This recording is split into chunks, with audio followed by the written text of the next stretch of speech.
Hi வணக்கம். நம்ம முதலமைச்சர் ஸ்டாலின் அவர்கள் கொடுத்த விதை இருந்தது. அதை நம்ம போட்டிருந்தோம். நல்லா மிளகா நல்லா தளிரடிச்சிருந்தது. மிளகாவும் கத்திரியும் கத்திரியை கடைசி மிளகாவே நிறைய இருக்குதுன்னு சொல்லி பக்கத்து தோட்டத்துக்காரருக்கு கொடுத்துருந்தோம். இப்போ மீதி நம்மகிட்ட இருக்குது. இதை இப்போ நம்ம நடவு பண்ண போகிறோம். நாற்றை பிடுங்கிட்டோம். பக்கத்தோட தன்னை ஒரு மெத்தடில் நட சொல்லியிருந்தார்.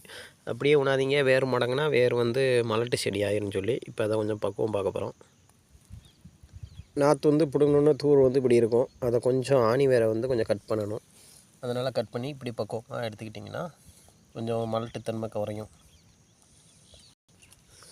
அதுக்கப்புறம் கட் பண்ணியாச்சு. மொத்தம் 150 நாற்று இருந்துச்சு. போதும் நமக்கு இது. அப்படின்னா நம்ம அவருக்கு கொடுத்த நாற்றுலாம் ஒரு 700 நாற்று வந்திருக்கும்னு நினைக்கிறேன். அவ்வளோ இடத்துல போட்டிருந்தது. இந்த இருக்குல்ல இப்படி நடப்பாதையில் தான் ஊன போகிறோம். சும்மா தான் கிடக்க இடம். சரி, நம்ம ஊன்னா வீட்டுக்காட்டுக்கு அதை ஆகிக்கிடும் அப்படின்னு கான்செப்டில் ஊன்றோம்.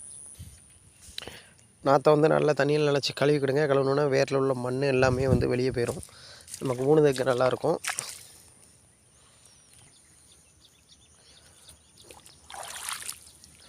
ஒரு அடிக்கு கிராஸ் வச்சு 1.5 அடிக்கு 1.5 அடி கிராஸ் வச்சு இப்படி ஊனியிருக்கோம்.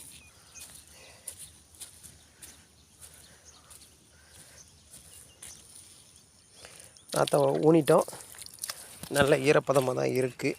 மழைக்கு வேறு அறிகுறி இருக்குது. நல்லா தண்ணி விட வேண்டாம். ஒரு 150 நாற்று ஊனியிருக்கோம்.